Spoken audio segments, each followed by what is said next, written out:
uma coisa também importante. Uma pessoa me relatou de que acordou no meio da madrugada e estava com assim meio que a visão física embaçada e o chakra frontal dela aberto, e ela olhou, tinha algo agarrado no corpo do marido dela, e que ela estendeu as mãos e aquilo se afastou e sumiu, e que tinha a forma de um ser todo esquelético, com capuz, um jeito estranho, como se fosse aquela figura arquetípica da Dona Morte, e que aquilo se afastou, mas que aquilo estava parado, grudado, como se fosse um cadáver da Dona Morte agarrado no marido dela. Ela queria saber se isso era uma entidade. Não.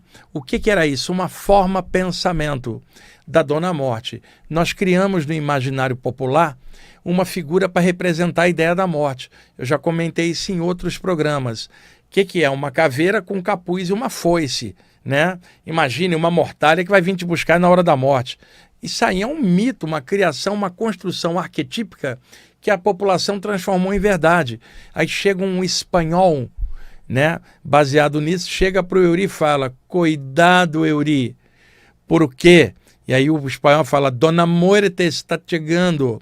Quando la meia-noite. Veja, parecendo uma coisa tétrica que vem te buscar, parecendo um troço que saiu do cemitério e vem buscar o Eury. Isso não existe, pessoal, tá?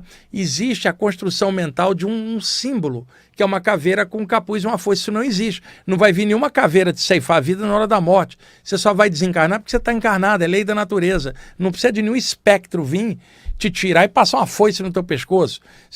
O estudante espiritual não pode acreditar numa coisa dessa. Você está estudando para ter discernimento das coisas. Então, sabendo disso, alguns espíritos obsessores tomam o formato daquilo que as pessoas têm medo. E um dos formatos é o da Dona Morte, vamos chamar assim. E aí aparece plasmado para assustar a pessoa. Então, ali no caso do marido dessa senhora, tem duas possibilidades. Um espírito obsessor criou a forma mental da Dona Morte e encapsulou na aura da pessoa, para que a pessoa fosse invadida por ideias negativas em relação à morte, à perda e um monte de coisa para deprimir.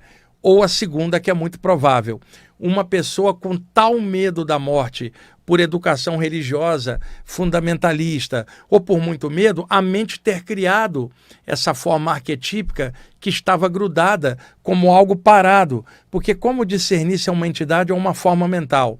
Um espírito desencarnado tem vivacidade, brilho no olhar e está vivo. Uma forma mental está ali parada, parece um boneco. Ela não tem vibração. Quando você projeta energia, ela desfaz, ela some. Já um espírito, você projetou energia, ele pode reagir, mas uma forma mental não.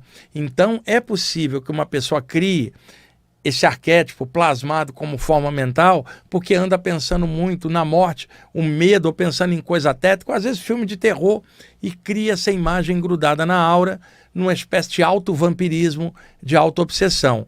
E a outra possibilidade é uma entidade plasmada daquele jeito, encostando para perturbar e inserir essas ideias negativas na mente da pessoa. Muitos espíritos desencarnados levam para fora do corpo os medos que tinham dentro da carne.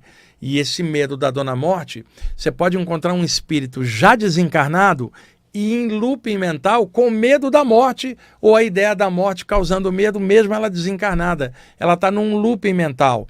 Um espírito assim, não adianta aplicar um passe, precisa de terapia para descondicionar a mente, quebrar esse padrão arquetípico na mente dela e liberar a consciência e falar: estou desencarnado, eu continuo vivo, só larguei o corpo, sou eu mesmo, estou aqui fora vivo, vou seguir a evolução. Que morte o caramba, que Dona Morte o quê? Não existe tal coisa. Agora existem as formas mentais plasmadas e espíritos que tendem a plasmar para causar medo. Você gostou desse corte? Então clica aqui embaixo, olha na descrição se você quiser assistir o vídeo inteiro, que está muito legal.